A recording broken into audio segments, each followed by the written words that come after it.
Hi everyone, this is Carmel with the Financial Tea, where we talk about money, not people, unless it's about our money.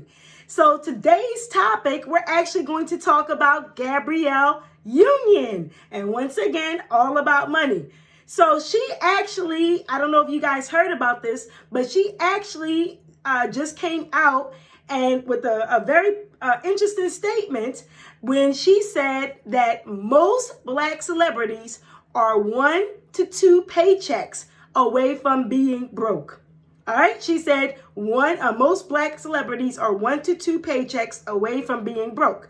And let me go ahead and read exactly her comments that she stated. She says, for all of the Oprahs and the people who have just a lot of money, most of us are 1 or 2 checks away from not having money to pay for all of our things. You know what I mean? So the stoppage of work and money is impacting marginalized celebrities the most.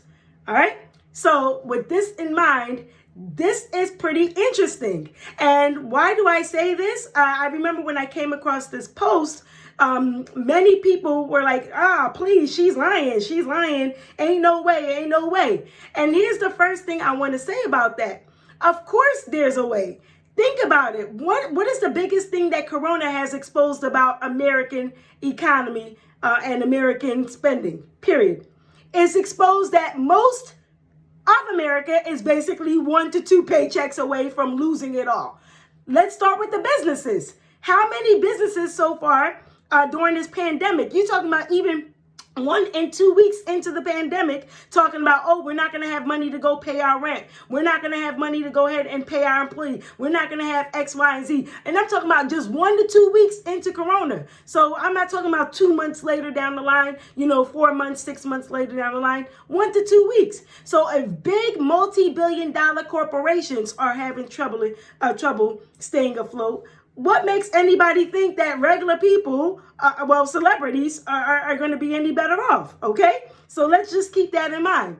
So, secondly, we already know about the average person, so we're not even going to go there. So let's just keep that in mind. Now, let's go back to why I say, when it comes to what Gabby's statement, why her statement is more than likely very, very true. I teach finances. I teach personal finances, and I tell you guys all the time, I was a financial nightmare. And one of the things that I learned over time is that people don't understand that, and Robert Kiyosaki, author of Rich Dad, Poor Dad, and in the other book, Millionaire Next Door, I can't quite remember who the author of that book is, but it's the authors, it was 2 people, but it's a fantastic book. They basically speak on this phenomenon where basically 2 people, what am I trying to say? It's not really about how much you make. It's all about how much you keep. It's not really about how much you make, but about how much you keep. And what they basically show is that in the end, you could be a low income earner who's basically living the same sort of quality of life as a high income earner, if not even a better life, simply because your expenses, you have a control and a check on your consumption, your expenses, meaning that you're not going around spending like Lord knows what.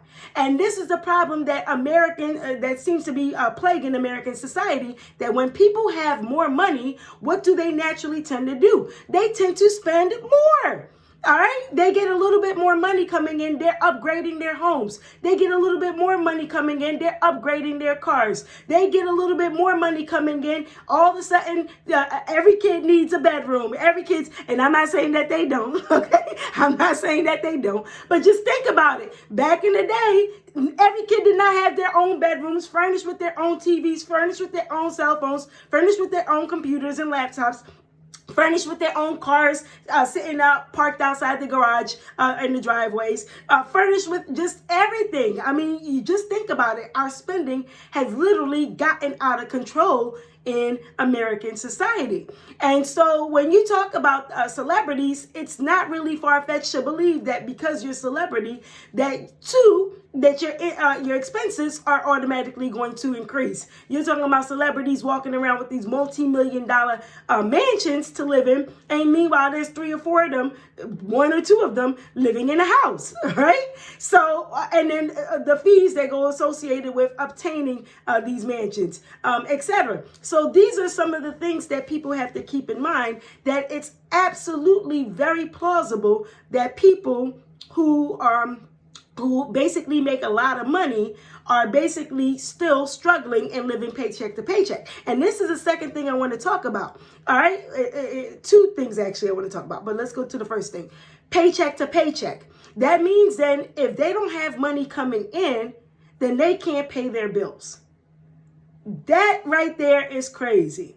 And why? Because most Americans are like that. If they can't work, they don't have their money to pay their bills, right? If they're out of work for 2 weeks, etc., and their job is no longer paying them, they're like, okay, how I'm gonna make rent for the this month? How I'm gonna go ahead and pay my car note this month? So celebrities definitely are going to go for the same thing. But the bigger question you guys have to ask is why. That means then most people, including celebrities, are not doing what? Saving. I cannot stress this enough. This is one of the reasons I stress all the time that people need to have an emergency savings account. I cannot stress that enough. All right, because things happen. Ish happens, And when things happen and ish happens, you need to be able to be in a position to be able to cover and make ends meet until you're able to basically get back on your feet. And so with this in mind, a lot of people are just not doing that. So I go ahead and I admit something with you guys. I basically left my career of teaching for 17 years, right? And what eventually happened was that I turned around and decided to go ahead and start a business. And, the business that I wanted to start, it basically took a lot longer to get off the ground than I hoped. It basically didn't get off the ground, And so what eventually happened is, what did I have to fall back on this entire time? Almost a year out of teaching. It was my savings. It was my money. And even more so, which is going to bring me to my next point, growing my ability to grow my money through my investments that basically helped to keep me afloat all of this time while I've not been working. And so this is one of the things that I need to stress to people. People have to understand that this is why saving is extremely important. And it doesn't matter if you're making, $1,000 a month or if you're making $1 million a month. You have to learn how to save. And the truth is that if you don't know how to manage $1,000, you can get $1 million and you still won't know how to manage it. That's one of the reasons why people who play the lottery winners wind up losing all of their money, and actually there's research that shows go further into debt than before they've ever won the lottery, and they lose it all within a year. All right, that's most lottery winners. All right, so this is the biggest thing I need you guys to understand. Gabby's situation points to light that there's a lot of people, whether you're rich or poor, celebrities are no excuse, who are not saving. And I know people who are sitting on their tails and saying, well, that doesn't make sense. If I had that kind of money, I would have saved that kind of money. And it always sounds easier to say what we would have done if we were in that situation. But I guarantee you that that is not true. Research and experience shows that most people would not have done it. That most people, if they, once again, cannot manage a few, when they get a lot, they still can't manage the lot. And that's the bottom line. The next thing I want to stress to you is, so it's not about how much you earn, it's how much you keep. Bottom line, you need to be able to save some money, period. Bad times can happen to anybody. Unexpected times can happen to anybody. And this right now, this pandemic is the motherlode of an emergency sort of situation. Okay, so keep that in mind. Next thing I want to say and I already touched on this, is that expenses increase with lifestyle. Some people made the argument, well, celebrities are actually in a different boat because they actually do have justifiable expenses that they have to maintain. That was actually kind of an interesting argument, and I'll tell you why. Because the book, once again, Millionaire Next Door, if you haven't read it, read it. I'm telling you, it's a financial game changer. But this book, they talk about how that with certain occupations, they talk about that same phenomenon, how with certain occupations, you expect people to live a certain lifestyle. So I'll give the example with a real estate agent. Do you know that the average real estate agent in the United States makes approximately $34,000 a year? So I know what you guys are thinking. That's it? Damn right, that's it. It's nowhere near a lot of money. But whenever people hear the term real estate agent or realtor, automatically people think, oh my gosh, they banking, they making a lot of money, blah, blah, blah, right? That's what they think. And I used to do real estate, and that's what people used to think, but hell no, you ain't making all that money, all right? So here's the bottom line. What's the problem with that? If you're talking about $34,000 and everybody has this perception that a real estate agent is making all of this money, that means then the agent has to do what? Live up to that perception.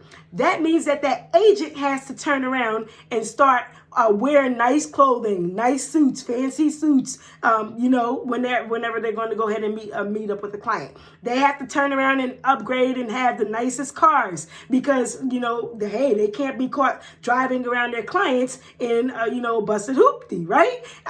Etc. So they need the nicest cars. They turn around and they need to go ahead and give their clients these expensive, nice gifts, on closing or settlement or things of that nature, etc. So what do you see is happening and then the more expensive the home is, and the more luxurious the client is, then 9 times out of 10, I'm gonna have to go ahead and up my game up and make sure that I'm really looking on point and playing the part. So what eventually is happening is that the agent is spending all of their money trying to maintain a sort of perception rather than really being able to use their money wisely to build a solid foundation. And this is something that tends to happen across so many groups. Same thing with doctors. In the book Millionaire Next Door, they expose how you're talking about doctors making 6 figures, multi-6 figures. You're talking about $250,000, $500,000, more, $800,000 a year. And they're turning around and still dead broke. Why? Because the more money that they make, the more that their lifestyle and their appearances, their perception makes them seem that they have to start looking and playing a certain part. Their children has to go to certain schools because that's what people in our circle do, etc. So why am I telling you all of this? This basically makes you think then when it comes back to your personal situation, are you going to be someone who's constantly in this frame of mind that you want to keep playing a part, to look a certain part, to address a certain part, to drive a certain part, etc., just to maintain the appearance of basically being better off than what you really are? Or are you going to be more concerned with your true financial stability and your true financial future and basically say to hell with all of that and do what you need to do and what's best for you, period. All right? I can't really say that there's a clear-cut answer for that, I know for me, I know I'm at the point where I'm just refusing to play the part. I can't see in the end, if that's going to have an impact on me in terms of, hey, will people take me more or less credible? I can't tell you that because I've not been in this realm for forever. But this brings me to my next point, all right? At least I don't have to care as much. Why not? Because of my next point, people have to learn how to freaking grow their money. If you learn how to go ahead and grow your money, take whatever little bit that you make, learn how to take $1 and turn around and make it into 2, whether it's through investing, all right, whether it's through starting certain businesses, whether it's through real estate and property ownership and land ownership and things of that nature. If you learn how to do that, then in essence, you put yourself in a position where you're not really reliant on anybody's personal opinion. So, for example, when it comes to my business, my courses, even if people don't take my courses, I'm still at the point where I already know how to make and grow my money. So if I turn around and, whatever pennies that I get, and I turn around and learn how to turn those pennies into dollars, that's not dependent on how I look, for somebody to be in charge of how much money I'm going to make. If a client is going to turn around and say, okay, do I trust them, to go ahead and put money into, no, I'm not as, what's the word? I'm not as indebted to or slave to how my presentation all about maintaining appearances, because I'm not that reliant on somebody else to be able to in essence grow my money. And this is the biggest problem that I have with so many black celebrities. And I'll go back to Gabby. This is all that I do. Literally, I have this obsession where literally I'm always going into net worths, and I love digging into net worths of celebrities because it's all public information. And so with this in mind, I tend to notice things like that. I tend to notice, hey, Gabby, for example, she had a net worth, and I say this out of love. I really love and admire Gabrielle Union. So I'm not here to disrespect, once again, just here to take financial lessons out of it. But for the longest, she had like a $16 million net worth. I think now it's climbed up to like $20 million. And some people say, "Ooh, that's a lot of money." But based on, once again, what I've learned through the book Millionaire Next Door, I kind of look at it as, no, it's not a lot of money. This is what you would call an underaccumulator of wealth. That, in all these years, she's been in show business since I was really young, right? She was doing Bring It On and all sorts of other movies year after year after year after year, TV shows, etc. Year after year after year after year. And I know she alluded to that in her comment, saying that black people are marginalized, which is true. So black celebrities are making a lot less. Black athletes, same thing, usually tend to make a lot less than their white counterparts, even with similar skill or talents, or if not better. So I understand that completely. So I'm not trying to debate that point. But what I'm saying is that in the end, based on even just the amount of work that she's done in the past, if Gabby knew a little bit more about how to invest and grow her money,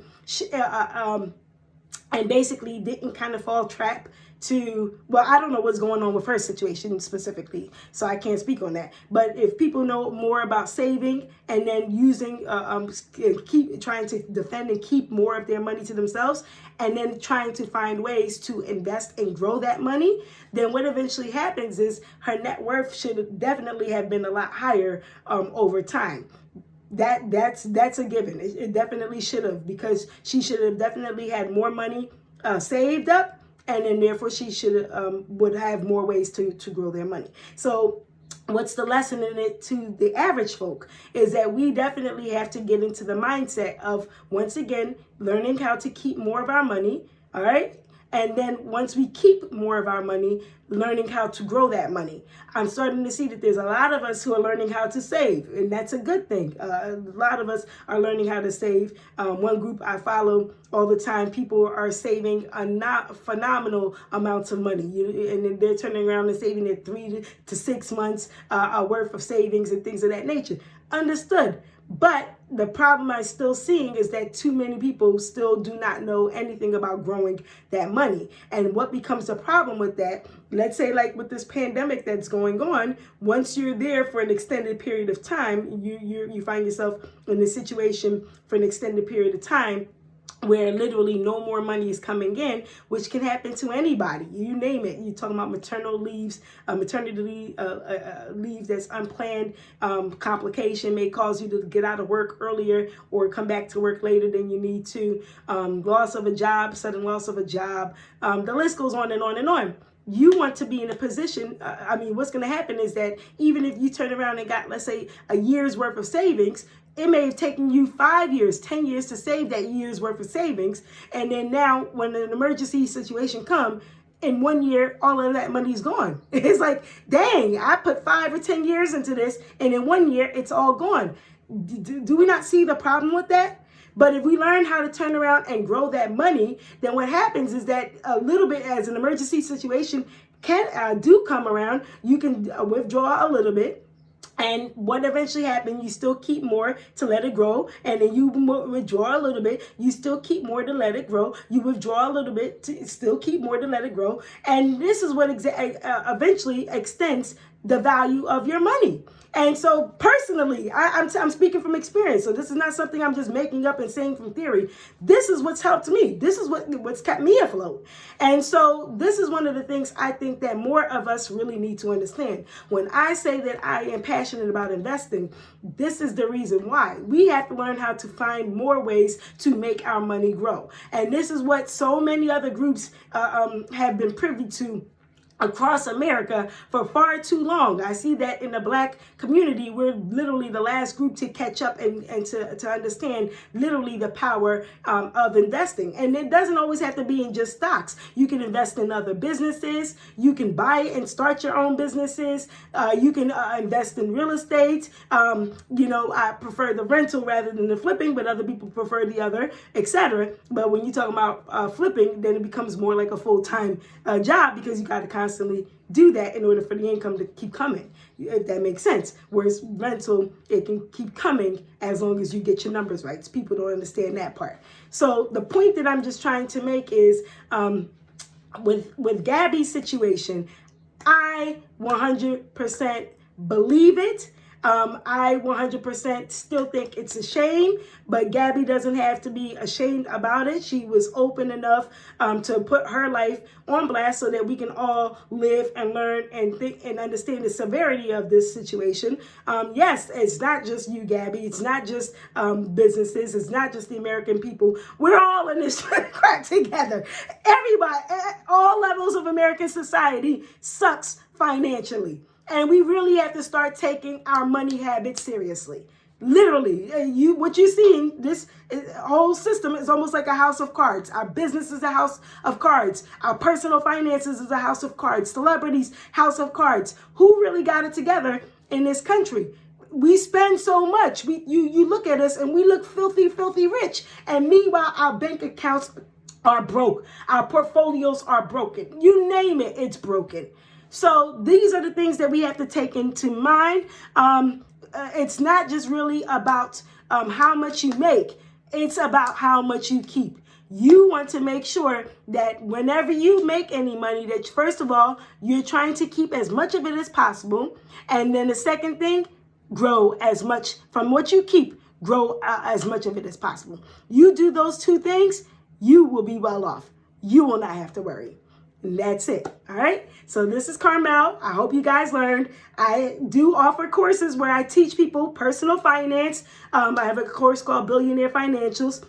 It's a $20 course. Fantastic, and it lays down the groundwork with things such as getting your emergency savings right and your personal finance right. That's a course that I offer. If you're there, you want to take that course. And I also have an investing course. And this is my heart right there, because I once again, I am so passionate about really growing our money and using that to build real wealth within underserved and disadvantaged communities. So with this in mind, take that course. Is the Billionaire Investor Stock Course. That course is $297. Okay. I look forward to having you, and talk to you later.